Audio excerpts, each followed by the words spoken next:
rifling through my accounts. Rifling through my... I caught the bounder rifling through my private papers. And I talk to you now, poor man. A poor man lost in France. Okay, right. We ready? Yeah. Stop doing that. That is exactly the kind of thing I don't want you to do. What you just did. Okay, right. I'm just positioning myself. So here we are, episode 13. We are sitting in a cafe in France. Paul, tell us why we're here. Don't you tell us why we're here? Why, what, you mean generally, or...? No. I just got to think that again. Hello, welcome everybody. Good to have you back on board. Welcome. This is Paul. Hi there. And this is Guy. Hello. Hello. Hi, Guy. We are transmitting today from a cafe in France. Transmitting? Isn't that what we do? Broadcasting. Podding. We are podding. Transmitting. We are catapulting this pod from the bean of a cafe in France. There we are. Where we spent 2 days crossing France by automobile, motoring through France. Motoring is the word. My friend and I have motored from the ferry. It was, Paul, didn't you find that the ferry was so much better than EasyJet or Ryanair? It was extraordinarily well appointed, Guy. No, and just the whole way they treat you. Do you remember we turned up really late and there wasn't all that faff. Oh, security, you haven't got you're not booked in early enough. It's like, come on, we can get you. The guy was having a chat with you, a friendly chat about smuggling, and what a laugh it was. Exactly. Boom. And there's no bomb threats because you can't bomb a ferry. You can't bomb a ferry. You can, actually. But it would be useless. Big bomb. It would be pathetic. They wouldn't bother with it. So it's so nice. So it's like an insecurity-free place. And actually, you can drive one of those lorries on. Padoom. Well, yeah, and you sink a ferry with 8 people on it. I don't know. It just doesn't have the appeal of a jet airline over London. No. They're not interested. Whoever they are, whether they are Islamic, whether they're Christian, whoever they are, they do not. It doesn't attract the terrorists, the ferry trade. It's the mentality. It's maybe one of the problems of it. They probably wish that they could get that glamour. Unfortunately. But the great advantage is that you and I got on that ferry. We drove down. We left about 6 in the morning from my house. We got to the ferry. They just waved us straight on. They didn't even check our passports, did they? They had a little cursory glance at our passport. Didn't check our tickets. On the way in, the French didn't even look at them. And suddenly we're there. Oh! At seagulls and the channel. The Expanse. Well, actually, it was that beautiful journey out through Poole Harbour first, which was just delicious. Yeah. Anyway, then we got to the other side, having had a bit of a drink and a lie around, and that's when our adventure really started. We motored south. We toured. In the pissing rain, We toured the south. Driving rain. We toured south, and we were going to see my mum down here in the Tarn, which is slap bang in the middle of France, just above the Pyrenees, an inch or two in the map above the Pyrenees. And we went down the spine of France, cutting in under Paris, and Paul picked out 3 tourist attractions for us to take in on our way south. And Paul, what was the first one? I selected 3 a choice programme of events. Exactly, family attractions. Yes, exactly. The first one being the venue of the ignominious burning of Urbain Grandier, libertine and all-round good bloke, I thought, actually. It was the subject of Aldous Huxley's book, The Devils of Loudun. So we went to Loudun. Which I only knew from the movie, the Ken Russell movie, which had very vivid sets designed by Derek Jarman, I remember that. Yeah. Glenda Jackson, Oliver Reed. It's very futuristic. 70s English movie. 70s English movie. And Paul discovered that it all happened in this place. And so we went into town, and it was a nondescript, really, really excellent French town with no tourists because it was not very pretty. And so it didn't have that honeypot thing of American and Japanese and British tourists. It was closed because it was out of season. And it was out of season, so it had, but it was actually kind of authentic and quite, a proper place. It had a medieval centre, for instance, but it wasn't cute enough that it got loads and loads of people piling into it. But it got me and Paul, and we parked the car. We don't know why we parked the car, but later we found out. So we went to the tourist information centre by accident, and we both said to the lady, Où est-il broué? Yeah, do you remember we said we would only speak to them in French? Yes. And the woman looked desperate. She spoke English. She thought it was going to take And I hours. said, où est-il broué? You better just explain why Urbain Grandier was killed. He was burnt burned at at the stake because he G'd up the local ladies to the extent that the word of his exploits spread to the convent, and then the nuns started getting a bit excited about, because he was actually a priest who'd also petitioned against celibacy in the priesthood and who had several lovers. And obviously, he was a bit of a jack. He was a total goer. He was in the wrong trade being a He was a bit of a player. And his crime, really, Paul, this is what we were trying to work out. Was being a shagger. Was being a shagger, yeah.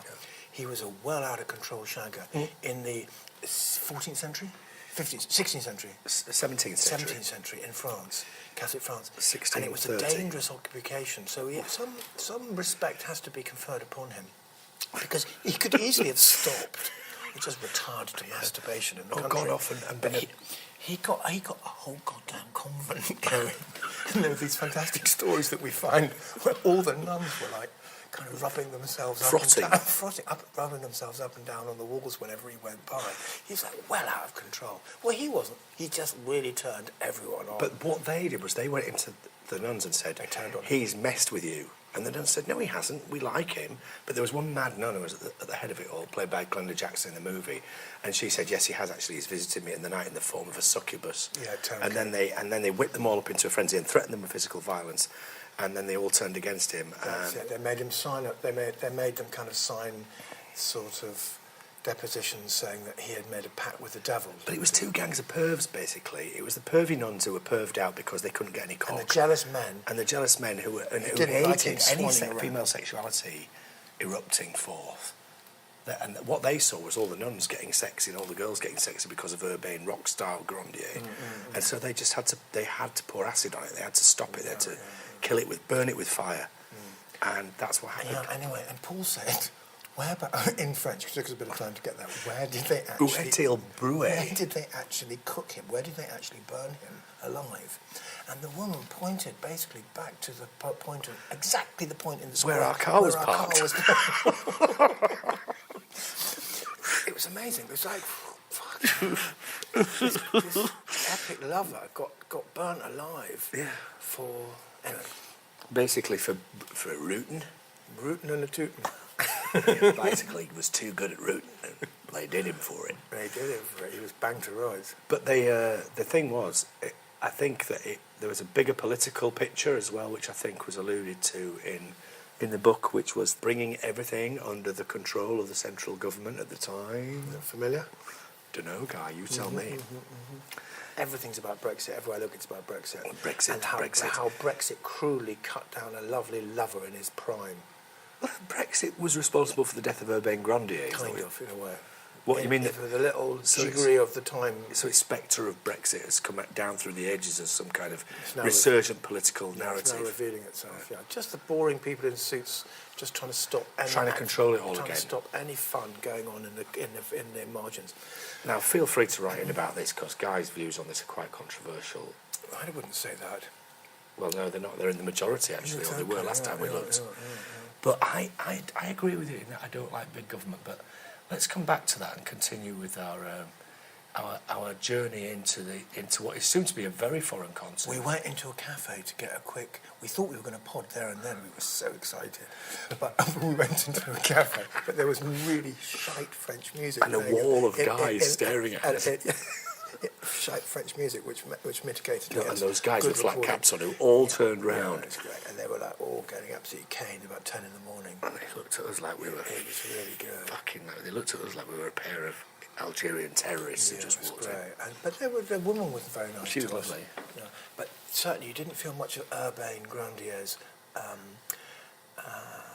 attractive genes had gone down to this lot. Yeah. They were the other lot. Do you think they triumphed? They looked at us and thought, if you two have got any flash ideas about the women who are in this town, we advise you.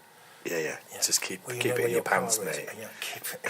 We'll burn your car out. I think there's an opening, as I said to Guy there, though, for A, an occult bookshop, and B, the Café du Le Diable, if anyone fancies an opportunity satanic there. cocktails. Because it could definitely be what do you call it, a pilgrimage point for them. Yeah, right. It's called an attraction nowadays. No, I mean a pilgrimage for your devil worshippers, for your occult. Yeah. Because he was accused of being in league with the devil. That's how they kind of got. That's the technicality they got on one. But when we went into the tourist office, there was no signs about this story. No sign of him anywhere. Yeah, but it's not true, because you remember the main square where he was burned was called Place de la Grandier. Otherwise, there was no other sign. But when we mentioned it to the tourist lady, she knew exactly. She was like, "Oh, yeah." So she's obviously been asked before, hasn't she? Must have been. Yeah. So then from there, anyway, so we sallied forth with that ringing in our ears, really, and we bought a bottle of really good wine. And some glasses. And some glasses. Guy insisted on buying glasses, and a very nice cork. I sent Paul over the road to get some... Well, I sent Paul. Yes, that's what he did. He sent me. Out to the baker's to get some bread. Yeah, oui. S'il vous plaît. Oui. J'ai encore la même, s'il vous plaît. La même chose. Merci. Oui, la même chose. Deux cafés, deux cognac. Merci, monsieur. Anyway, we went over the. Paul went over the road to the boulangerie and came back with half a baguette. What's wrong with that? Everybody has half a You baguette. got the man to cut it in half, and I just They were already cut. Oh, were they? Oh, right. Yeah, Sorry. I just said I want one of those. Oh, I thought you'd asked for it to be cut. And Guy, I just thought what you were kind of so freak do you think I am? pretentious. That's exactly the freak I thought you were. I never knew that. Anyway, meantime, You assumed. I piled up Guy. with cheap pate. This is Guy. I piled up with cheap pate. When you assume Guy, you make an ass out of you and me. Okay, right. And we got in the car, popped open the Pomerol, and motored south. Not drunk. Pomerol's cheap in France. We'd like have a little sip of wine. We were not driving drunk. No, we have to state that for the record. We're just having a... We know the difference, and on this case, we weren't drunk. And Speak up. And we drove south and took in the next family tourist attraction that Paul and I decided to go to. Yes. Which was the Civaux high-pressure water reactor nuclear power station. Dual pressurised water reactors at Civaux, Yeah, a nuclear reactor. Yes. And I have to say, it was a very... If you want to see something impressive, which a lot of people, they go to art galleries and so forth because they want to see something impressive. This absolutely knocked the socks off anything that you could see made up by an artist. This was a really... It appeared out of nowhere. Yeah, it did. You kind of went Huge to a cooling small towers. wood. And suddenly, on the other side of a kind of very low-grade chain link fence with one roll of wire on it on the other side, was this absolutely mammoth concrete factory. Two huge cooling towers. Chundering out energy. And also, twin. I've seen pictures before of PWRs, but pressurised water reactors, they look a bit like... just like a cylinder with a round cap on, really, with a hemispherical cap, and so a little bit like a bullet, really. And there were two of them. I've never seen two sitting together like that. And anyway, it was great, and huge clouds of steam. But what was really interesting was the minimal amount of fuss surrounding it. Yeah, there was no signs. The security was minimal.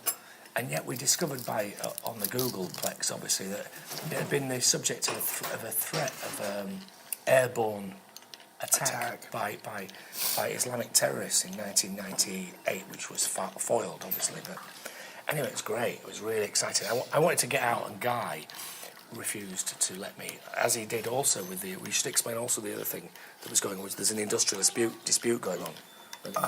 Yeah. Yeah. How does that fit? Hello. Bonjour. Salut. Oui, ça va très bien. Anyway, while all this is going on, there is the background to our visit involved a minor social insurrection about, among other things, the price of fuel, and a bit like the one we had a few years ago in England. Fuel protest. Yeah. But I think it's broadly as well against Macron, isn't it? And it was totally taken in by the state, to the extent that when we were going along the motorway, there were electronic signs warning you of the roadblocks ahead. What did they call it? Manifestation sociale. Une manifestation 2 kilomètres. To warn you, because they put it onto the digital boards. They'd already bracketed it. Yeah, they'd already taken it into account, and it's really,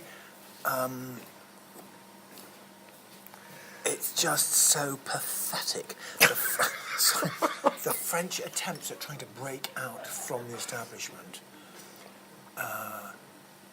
how impotent they are, and how they can never. Just look at their music as a very good example. Yeah, but they weren't very impotent in '66, were they? Well, they were perhaps the last hurrah. That was it. Yeah, that's when they realised. realised. Achieved absolutely nothing. Yeah, it's true. And good posters. Yeah. Well, that's something from a revolution, isn't it? They always had the best posters. Yeah, the revolution of the best posters. Yeah. Anyway, so we went through a couple of these things. Paul was really keen to stop. I was not keen to stop. You weren't having it. They were like burning fires, and there were was people shitting himself. I was not shitting myself. You were, guy. I was Admit it. There were beads of sweat on your forehead, and you were like, "I'm really not comfortable with this. We've got to get as far away from this." Look, I was looking at me, such an accusing look right now. Like I'm sorry, guy, but this is a truthful pod, and you know that. Paul, I was appropriately cautious. Paul just wanted to get out the car and join in, and there was going to be a fight with the police, and Paul was going to get involved. No, that's and they're what going I to said. impound the car. I said, and I was this is thinking your fantasy. of like, we've got a dinner table booked. I've got dinner. We could be let's late go for and that. show solidarity with our French brothers and sisters. That's what I said. And I don't feel any at all. Obviously not. Paul really did that. It was quite good seeing. Guy was like, let's show superiority by leaving as quickly as possible. No, it did not. Which, funny enough, guys, is your modus operandi. with pretty much everything, including Brexit.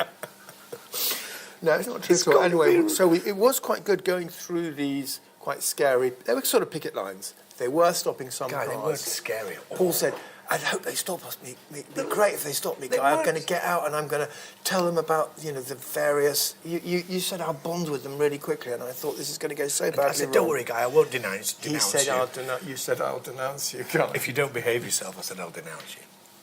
Anyway, we got through them all, and this is... They would have loved to have caught you, actually, wouldn't they? Thinking about it. There'd have been a real feather in their cap catching you. No, they wouldn't. They would have understood. They would have done a Hans Martin Schleyer on you. They would have had innate... They'd have bundled you up into the back of a Berlingo. They would have had innate respect for a man of my kind. Of your kind. They would have accepted that I don't have the same philosophies as them. No, but they also would have treated me well. And they would have probably led me to their leader. Cap in your ass. Probably led me to the leader where we when would have nobody stumped up the money. Had a brandy together and discussed as men our differing opinions. Yeah, and then he would have put his hand on your shoulder like this, and he'd have walked out of the room, and then he'd burst in and handcuffed you to a radiator, and then eventually put a hood on your head, and because nobody stumped up the money to save you. This horrible violent fantasy. It's too close to the bone. No, the guy looks genuinely rattled. They would have treated me with complete respect, unlike you, who they would have just seen as just a riffraff. What? Anyway, we went through the picket lines bravely, and we went. And Paul then took me to a place which I'd heard of, but I didn't know anything about, and that really was, I would say, a fairly seismic moment in my life. Even though it's only 24 hours ago, I feel it had a very deep effect on me. Yeah. I would tell Paul, tell us where we went next. Well, I don't know if anybody remembers, probably you do remember The World at War. And the end of The World at War, the epic British television series, the last bit was this really quite powerful part talking about a place called Oradour-sur-Glane, where the Waffen-SS went in and killed every man, jack and dog in there. Why? Why did they do that? As a reprisal for the Maquis. They'd taken one person. Yeah, they said they kidnapped somebody, and it wasn't even clear that they had. Really? Yeah, I mean, they were basically just very battle-hardened and very aggressive, the Waffen-SS, and they'd been in Belarus, and it became normal. It became normal operational practice to go into a village and just kill everybody and raze it to the ground, because they were basically looking for the commissariat and Jews and communist threats and stuff. So when they came to France, I think they found it very hard to shift down a gear, and for whatever reason they went in there and killed everybody. And then after they'd killed everybody... This is a June afternoon, Yeah, probably May, good weather. May, was it May? Yeah. I thought it was June. Was it? Summer afternoon. June 10th, yeah. I don't know what the weather was, but sort of in my It was fine imagination, weather. it was fine weather. And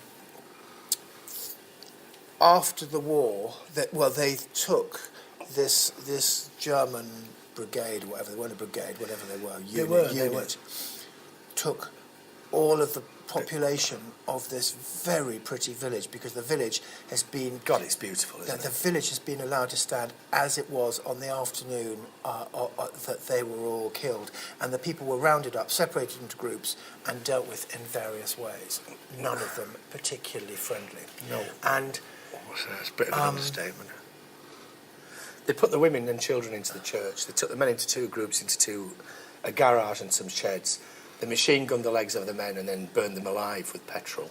And then they went into the church and set fire to the church after machine gunning through the windows. Anybody who came out through the windows was shot.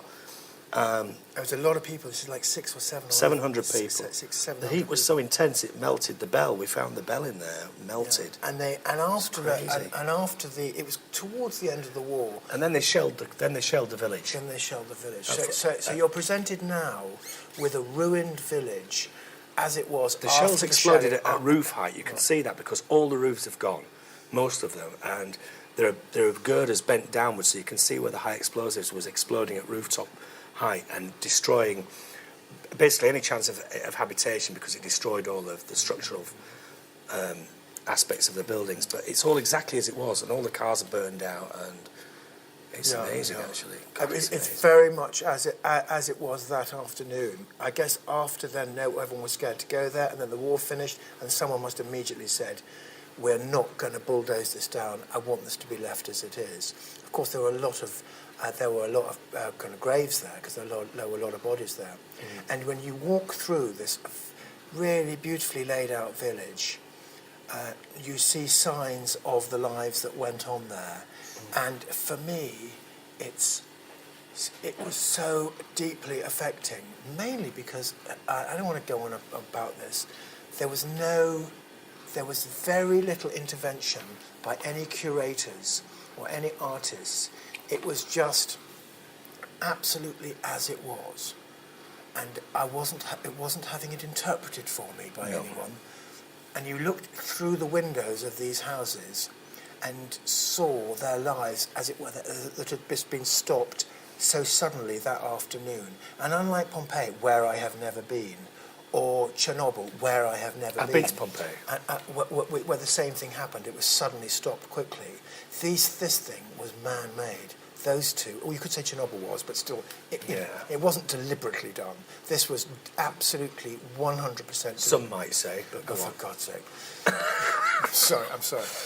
This was a deliberate act of malice, and extreme. There are a number of things about the houses that I looked into, and I remember the first thing I noticed was the number of sewing machines. Almost every house had a sewing machine in it, which was pitiful, still there. wasn't it? So pitiful. In the spot in the room where it was all those years ago, when they were maybe at an angle where it fallen. Yeah, when they'd been pulled out of their houses and shot and then were burnt. And I did think then how clothes making was part of the community, and now it's so not part of the community. It's done miles away now. It's done in China, or no one thinks about making clothes in the community now. And it was an extra sadness, because that was something else that was lost, nothing to do with that. But to me, it was like, another thing that I've got to grieve and mourn here. Yeah. And I also noticed, I'm sure you did too, how the copper was exactly as it would have been that afternoon. It hadn't eroded at all. No. The gutters, some pans, and most of all, really tellingly, the telephone wires and the tram lines. For some reason, there was a tram in this village. It's in the middle of nowhere, but they had a tram, and all the tram wires were there. Because they're copper. And they looked so delicate, and you thought, how the hell have they survived? Yeah. And it gave it such an immediacy. I tell you why I thought it gave it such an immediacy when I looked at it, because no movie how even if it's Steven Spielberg would ever put the tram lines up. So it was a bit of detail that was. It couldn't be duplicated by anyone faking it, or it could be, but it's so maybe it expensive. had, but you wouldn't focus on it in the same way. I think you would. I guess. Do you know what it was, Guy? It wasn't even that. It was the fact that what happened was, you would look around, and every human has these defences, and you think, okay, I can handle this, I can handle it, and then you would look around, and in a moment, you would just think, you would see something like the tram lines, which was so delicate, or I saw a bicycle which had obviously been blown by an explosion onto the top of a wall and was still there, balancing on a wall. There were a lot of bicycles. And I just thought... There were a lot of bicycles. It was this moment where you just thought, oh my God, I just wasn't prepared for that. And it would just get... It would, like an arrow going through the joins in armour, it would just, it would pierce you.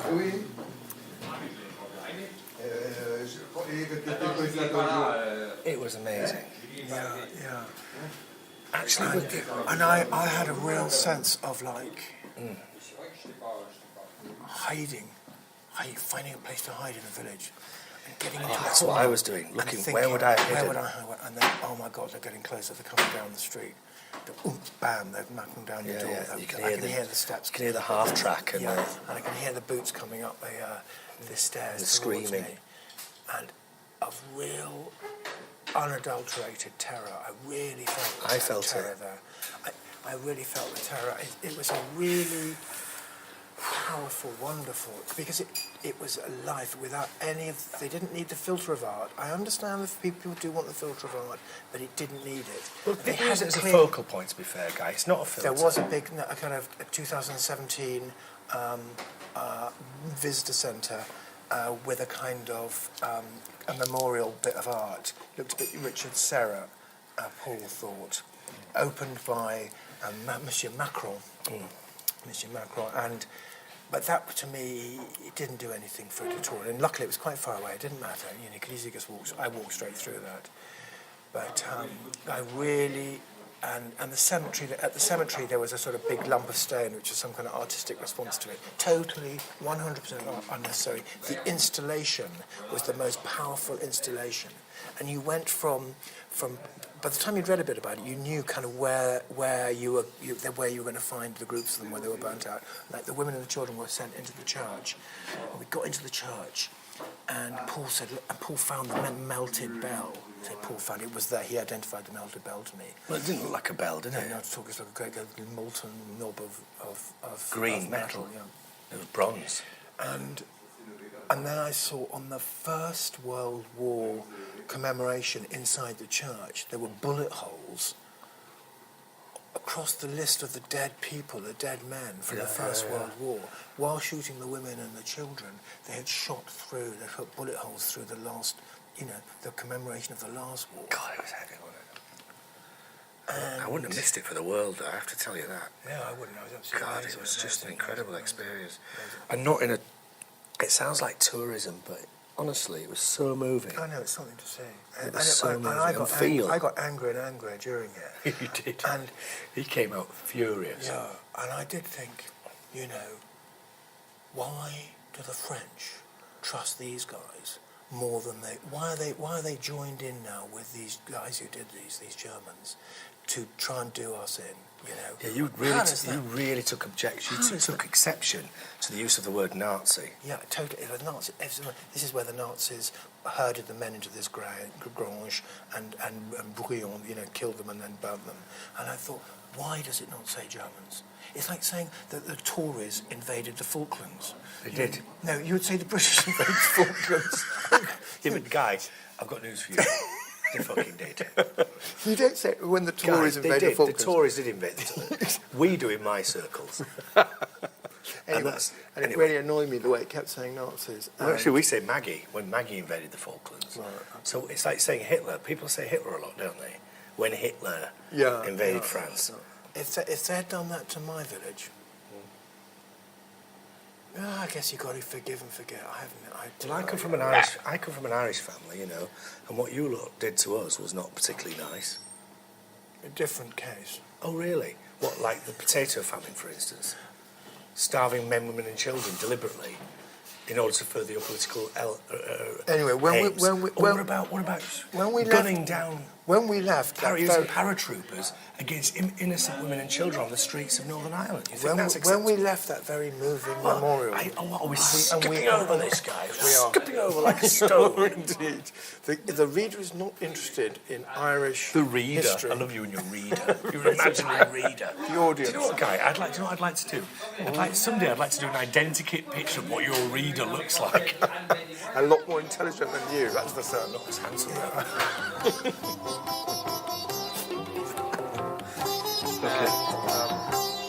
At this point,